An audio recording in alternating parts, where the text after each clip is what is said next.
Hello everyone, this is Kitchen Stitchers, Chef Dave and Arlene. Christmas time 2023, it's been a year. I didn't realize it would be a year. Cindy obviously got very busy after she was in her house, and she was very busy dating, still is. Busy with work, busy with grandchildren and traveling back and forth for that. Plus she wasn't really that into cross stitch, so we just didn't make any more. But just this past week ago, David made something very fantastic, and I said, you need to share that with Kitchen Stitchers. So we're here. I have some things to show you that I've created for the holiday, for Christmas for my granddaughters. And you have something called Pork Napoleon. Very yummy. So for any of you that have ever heard of beef Wellington, this is the pork version of that, because Wellington and Napoleon clashed. They had a war. And Napoleon lost. But this is not a loser. So this one is a good one. He's redeeming Napoleon with his pork. So what you're gonna need is a pork tenderloin. This one is pre-marinated and roasted garlic and herb. You can get them for a few bucks cheaper. Would you have to marinate them at all before this? You don't have to, but it just adds to the flavor. Okay. So this is a pork tenderloin. This is not a pork loin. A pork loin is about so big and it's about that long. And it's not a pork roast. It's pork tenderloin. It's pork tenderloin. This is a real tender part of the. Comes from the back of the pig. We don't want to know that. You don't want. The pork had a face too. No. So you need that. You're gonna need a package of Swiss cheese. You can use whatever kind of like light cheese that you prefer. Gruyere would probably be pretty good, but that's kind of expensive. You're gonna need 2 packages of prosciutto from your grocery store, and I will tell you why you need 2 packages in a minute. You're going to need a package of puff pastry, and this is the fun part. It's the yummy part too. So what you're going to do is, this is the kind of preparation that's called is a roulade, because what you're going to do is take your pork loin and you're going to cut into it very low and roll it over and cut and roll over and cut and roll over. What you're basically doing is unrolling the piece of meat, or you can cut it kind of in half the long way, but not all the way through, and unfold it in half, and then put a plastic bag over top of it, and take your meat mallet and pound it out flat so that it's maybe 3/8 of an inch thick. So in the first one, you just cut in for maybe an inch. Maybe an inch. And then open it up a little bit to keep cutting it, so you're basically trying to unroll it flat into a pork sheet. Yes. A thin pork sheet. Your knife has to be really sharp for doing that. So be careful. So you're rolling this out into a sheet of meat about so big. That 8.5 by 11. Yeah, pretty close. So you lay it out. Then you're going to season with a little salt and pepper. I like to put a little herbs de Provence in because it has a very nice aroma to it. I remembered the word this time. Yes. Then you're going to take your cheese, and this is a fairly thick sliced Swiss cheese. So you take 1 or 2 pieces of that and just lay them side by side so that it kind of takes up the length of the meat. You don't have to fill it all the way up because you don't need that much cheese. If you put that much cheese, it'll run all over. It'll be a mess. So then you start rolling. You put the cheese closest to you, and then you start rolling the meat up with the cheese, so that if you look at it from the end, it's kind of a spiral. And as you go, kind of fold the ends in. So you're rolling the lengthwise, not the shortwise, but the lengthwise. You're rolling like this. Okay. I was going to do this on my cutting board, but then I'd have to cook it, and we've already had dinner, so. Okay, so you get that all rolled up, and while as you're doing that, you're getting a skillet ready with a little bit of olive oil in it and heating it up. But you've also heated the oven to 400 degrees. 400 degrees. Gotta be at least 400 degrees. And I'll tell you why in a minute. So after you get your pork loin all rolled up, you're gonna take your prosciutto, your 2 packages of prosciutto, and you always get 2 because you gotta have enough for the chef to have a few slices for himself because this is so good. But you do need 2 because 1 will not be enough even if you don't eat it. One's not gonna be enough even if you don't sample. Taste test. So you see how this is cut. What you're gonna do is take this and kind of and shingle it across your board. Get your pork out of the way and shingle this across your board. You probably want to wipe your board down and get it as dry as possible. And shingle like probably 5 pieces. Shingle meaning overlap. Yes, like so. Probably 5 pieces will be wide enough. Then you're going to take 2 more pieces or 4 more pieces, and you're going to where everything is laid out like this. You're going to take those 4 pieces and you're going to turn them like this and put them on the ends of the prosciutto that's laid out already. And what that's going to do is it's going to help you cover the ends of the pork. So then you take your tenderloin and lay it on the prosciutto closest to you and start rolling that with the prosciutto. And as you get to the 4 pieces that are sticking out this way, you fold the ends up around the ends of the pork, and that helps seal it off. Okay, so you want like this, and then you want 2 on either end. On either end. Okay, and then that's what you're pulling up over the edges. Right. I got it. So you roll that up. You smooth it over with your hands. The stuff is so thin that it really sticks. It sticks to everything. You get that smoothed off. You don't want any air bubbles in it. Okay, now put that out of the way. No, that's wrong. Don't put that out of the way. Put it in the skillet that you've been heating up. With a little bit of olive oil. Not too hot. So what you're going to be doing is browning the prosciutto, which really brings the flavor. It brings the sugar and the sugars and the salts out of the prosciutto, which really adds to the flavor. It makes it a little crisp. Gives it a little crispiness. You don't want it to get, you're not making bacon here. Right. You don't want it to get too crisp, because if you get it too crisp, it's just going to fall apart when you go to eat it. So brown that in your pan gently, not too hot of a pan. Before all that, make sure you take your puff pastry out of the freezer and thaw it. You're going to probably get it out several hours before you want to do this, because you don't want to fool around with this stuff when it's frozen.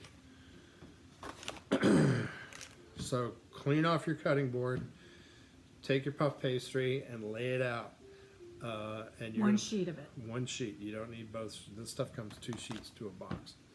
So, and then you're gonna take your rolling pin and roll it to make it bigger, because you need to make it long enough that it's gonna wrap around the tenderloin.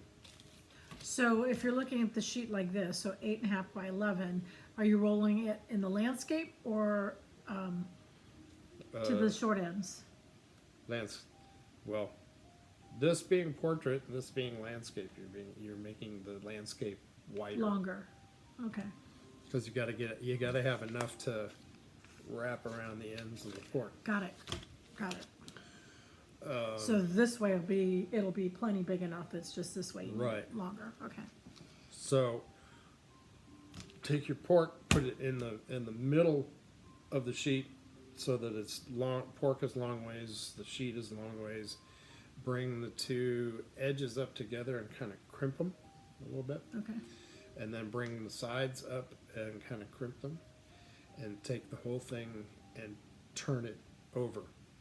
I didn't say to cool. You gotta cool this thing off before you start wrapping. Oh, from when you browned it, it's Yeah, got to be don't cooled forget. off so it's not too. Yeah, otherwise it will start cooking the pastry before. Okay. So yeah, I messed up there. So rewind. That's okay. They got it. These people are smart. They gotta be to do what you guys do. Okay, so you take the whole assembly and turn it over so that the seam side is on the bottom, and place it on the cooking rack or the cooling rack that's on your sheet pan. That'll hold the seam together so it doesn't open up. But you want to take your knife and cut some slits, probably 4 of them across the top of it, to let some steam out. So that all goes in the oven. Like I said, 400 degrees. It's got to be 400 degrees, otherwise the puff pastry won't puff. It'll just be gooey. Yeah, and it's not good when it's soggy. You don't want soggy, gooey puff pastry. Keep an eye on it. You can see it brown. You can see it start to grow, and you can see it start to brown. Keep an eye on your temperature. You want the pork itself to be 165 degrees. So you said you cooked it for like 20 to 25 minutes, then you checked the temperature. I checked that probably around 20 minutes. Okay. The pork needs to be 165 degrees. Use your thermometer. Don't be embarrassed. Use your thermometer. Right into the middle. Right into the middle of the pork. So you showed last time how far? Yeah, probably about that far. I mean, like so. Okay. So when it gets to 165 degrees, pull it out, let it cool for 10 minutes or so. That'll let all the meat juices get settled down and settle back into the meat.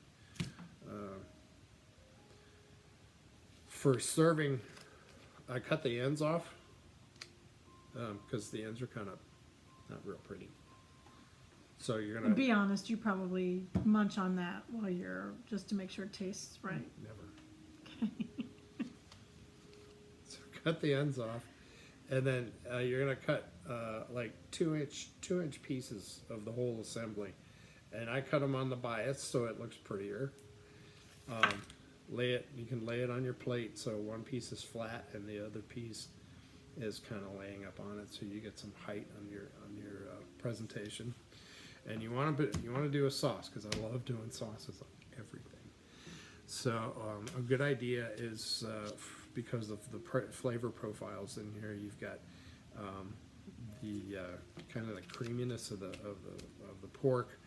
You've got the tang of the cheese. You've got the saltiness of the prosciutto. Something sweet. So what I recommend is plum sauce. How am I going to make plum sauce? I'm going to go to the store and I'm going to buy it. So this is the only kind of plum sauce. Very unusual. He doesn't normally buy the sauce. This is the only kind of plum sauce our grocery store carries. If you want to make it a little spicy, you can take some Chinese mustard and mix it up in the stuff, and it tastes. You get this in the Chinese food aisle, or Yes. the international food aisle, wherever Yeah. you get the. I looked in the Chinese things. international food aisle, and it wasn't there. It was where the Chinese stuff was. Okay. Go figure. But not too much mustard, because mustard burns. Yes.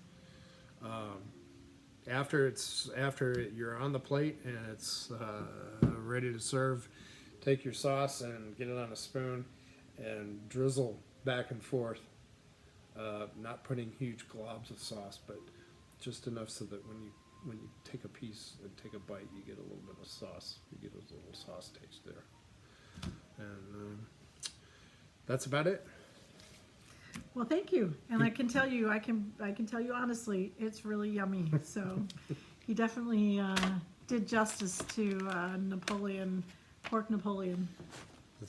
Unfortunately, I did not invent this. I learned this in culinary school. I had a chef that was really good at making Beef Wellington. suggestions on things to make for dinner, and this was one of her suggestions. And she didn't call it Pork Napoleon. I came up with that because it's the opposite of Beef Wellington. All right. So All right. that's it for me. Thank you, Chef Dave. You're welcome. It's been a year. Last time I was on here was in December of last year, so it's fitting it's December of this year.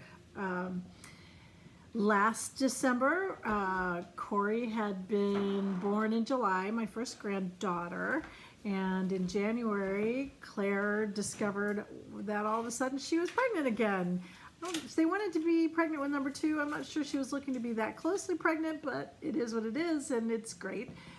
She had a little baby. Her name is Julia. They did get family pictures, and this was the first attempt at family pictures, so that's Corey. The next one was both of them crying. I love these pictures. And then, of course, the captured right in between of the happy family. Corey is just so much fun. She's gotten to that place where she's just a joy. This is at a formal dance with her. She's wearing actually the dress that Claire wore to this formal dance when Claire was 2. So that was kind of fun. And recently they sent me a video of Corey having a conversation with her little sister. So her sister was in kind of a rocker thing. And she was having a conversation in her own little language, and she was gesturing with her hands and using her head, and she kissed her, and it was just so cute, so cute. So I decided to come on because I wanted to show you something that I've been working on this year. It took me a little longer than I expected. What inspired it was I had seen these alphabets. Can you see it? Let's see. There it is, the Happy Alphabet series from Tiny Modernist, and I really liked it because the colors were so bright. But I didn't want to make a picture. I didn't want to make pillows, so I thought I would make alphabet blocks. So that's what I worked on this year, is creating alphabet blocks. So this is obviously the first alphabet block. It was, if you count all the numbers that you don't have enough to make exactly 4 blocks. There's more than that. So I divvied it up, and then I took on 3 of them an extra space and did something different with it. They did have the numbers at the end, so I did this on the first block, the ABC block, and then the end block, the last block. Oops, where's the last block? The last block is just completely full with all the letters. I just love all those colors, and they aren't easy words either, so it's kind of fun. So you can see on the, the next block, this was the H is hummingbird, and I is iguana eating ice cream, F is for fairy, G is for gnome, and then I did J for the new little baby, Julia Lenore. Julia is his family's name. Lenore is my middle name. So delighted to have her named with my name as well. And then on the next block, you had mermaid, you had narwhal, and knight. And so I took their name and created a little shield and did something there. And then on the middle one, so this one, Q for quail, T for toucan, R for rooster, and then I took Corey Rose. R was R. Rose is her middle name. So that was very fun. So I'll be giving them this, and I like that it was just a sponge that the foam that we cut down, like what you would use inside a cushion or like an ottoman. That's the foam that I purchased, and then we cut them up. David cut it for me. So I was able to put all those together. You know, I'm terrible at actually finishing things, but this is something that I could finish. And then the other thing that I've been working on is I'm very sad about this, it's the last Just Nan mouse. She said she's not making any more Christmas mice. I hope she makes other mice, but if someone hears this and they know Just Nan or they visit her a lot, you can put in the plea for those of us who love those Just Nan mice. I'm very sad that this is the last, so if she wants any help on thinking about other designs for Christmas, I'm sure we could come up with some good ones. I've created, this is the Christmas Eve mouse, so I've created 5 of these. I'm finishing the last one, and again, I can finish these. So if I can finish these, you know that it's not difficult to do. So this is my last one to do, and I'm sewing him up here, and then I will pull him together and stuff him, sew on the button, and then sew on the little trinkets. So that that's my my stitching so far. I have no idea what I'm planning to do in the new year. I'm sure I will come up with some ideas. There's lots of things that I have that I can work on, so I really don't even need to purchase anything. I did want to mention in terms of recipe, you know, this is time where I do a lot of baking and cookies, and I've talked about cookies. I think last Christmas I shared about the pecan, bourbon pecan pie. That might have been in Thanksgiving. Well, this year, the new thing I made was the pralines. We call them pralines up here. Down south, they call them pralines.